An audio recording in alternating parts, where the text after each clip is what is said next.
locked in an elevator with his dream girl, but she doesn't know he's not as simple as he seems. Jennifer stayed late at the office on a Friday night, rushing to catch a flight to New York for Valentine's Day to see her ex-fiancé. She wrote him a quick email, grabbed some candy, and left. Meanwhile, Guy was also leaving work, and they ended up waiting for the elevator together. Jennifer boarded on the 49th floor, and Guy joined on the 42nd. He tried to make small talk, but Jennifer wasn't interested. Guy pointed out an etching on the elevator wall, and suddenly the elevator stopped. Guy tried all the buttons and the alarm, but nothing worked, though the lights remained on. They waved to the camera, but no one responded. Both phones had no service because they were underground. Jennifer worried about missing her flight and questioned the building's security. After 15 minutes of banging on the door and calling for help, they had no luck. Guy suggested checking for an escape hatch and lifted Jennifer to the ceiling, but she hurt her hand and got back down. An hour later, Jennifer realized she'd missed her flight. Guy's jokes couldn't lighten her mood, and she cursed in frustration. They finally introduced themselves and kept talking while waiting for help. Guy offered his water, but they joked about opening a bottle of wine he had. Realizing they both had bottle openers, they laughed but decided to save the wine, and Jennifer accepted his water. Sharing her candy, Jennifer suggested they save some in case they were stuck until Tuesday. After 4 hours, Jennifer needed to pee but was embarrassed. Guy suggested she use the corner or her thermos, and he covered his eyes and ears while she relieved herself, singing to give her privacy. Afterward, they added to the elevator wall drawings, played games, and shared personal stories. Guy admitted he was too focused on work with no one looking for him. Jennifer confessed she was heading to New York to surprise someone who might not want her there. Guy decided to open the wine, and they toasted to being alive. They drew each other and grew closer.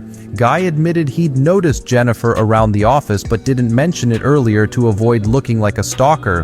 They laughed it off and shared their sketches. Jennifer's portrait of Guy was playful, while his was more serious. She joked about using it as her profile picture if they got out alive. They talked about food, but both were hungry, so Jennifer asked Guy to change the topic. He suggested various subjects, and Jennifer chose to discuss making love. She turned her camera on Guy and asked about the dirtiest place he had made love. Guy was a bit shy, so Jennifer went first, sharing a story about a college ex and a library encounter. When it was Guy's turn, he hesitated, so Jennifer encouraged him to make something up.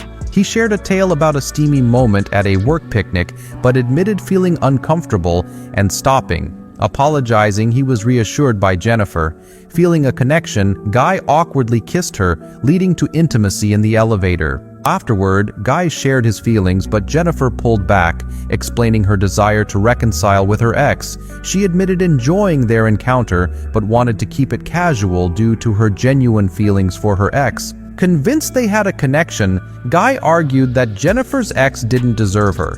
This angered Jennifer, who insisted she still loved her ex and that they'd part ways once out of the elevator. Despite her insistence, Guy continued to argue that they belonged together, frustrating Jennifer given their situation. Suddenly, Guy's demeanor shifted.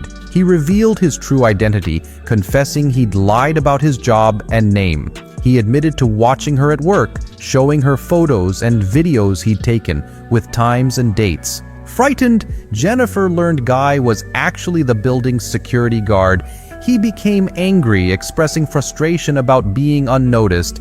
He claimed to know her better than her ex and admitted orchestrating their entrapment. Using a key, he unlocked the elevator, shocking Jennifer with his manipulation. Feeling betrayed and threatened, Jennifer threatened to call the police. In response, Guy grabbed her, leading to a struggle. Amidst the chaos, Jennifer accidentally broke the elevator key.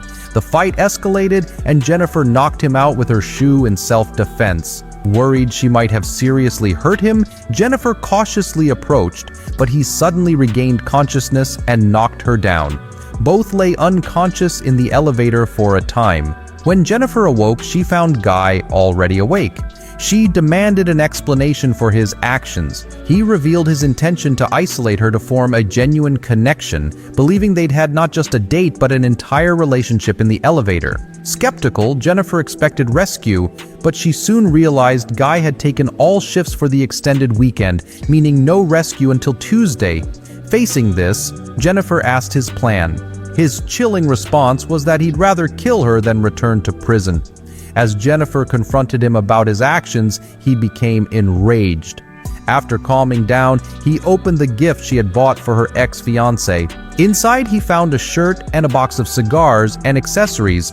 Mockingly, he put on the shirt, lit a cigar, and taunted Jennifer about how she could have won her ex back with such thoughtful gifts. In a twisted moment of irony, he wishes her a happy Valentine's Day. Later, he apologizes for scaring Jennifer and asks for another chance. Annoyed by the malfunctioning neon light, he uses Jennifer's thermos to break it and discovers that the ceiling panels might hide an escape route. Jennifer convinces him to boost her up instead, and she manages to climb out. As she reaches the ladder, she flips him off. He finds his own way out and pursues her, warning she's about to die.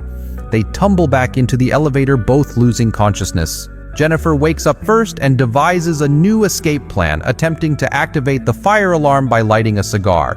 The elevator fills with smoke. When the man wakes, Jennifer punches him and restrains him, demanding answers. He reveals his name is John Deakins, confessing to trapping them and his history as an accountant. He explains that he orchestrated everything because he wanted a date with her and knew she'd reject him otherwise. John's actions were driven by a need to reclaim his lost sense of identity. As Monday arrives, another security guard named Eddie brings his girlfriend to the building. Realizing John's absence, Eddie checks the security monitors, discovering John and Jennifer trapped in the elevator. He rushes to help, waking them both up. Jennifer begs John to get them out of the elevator.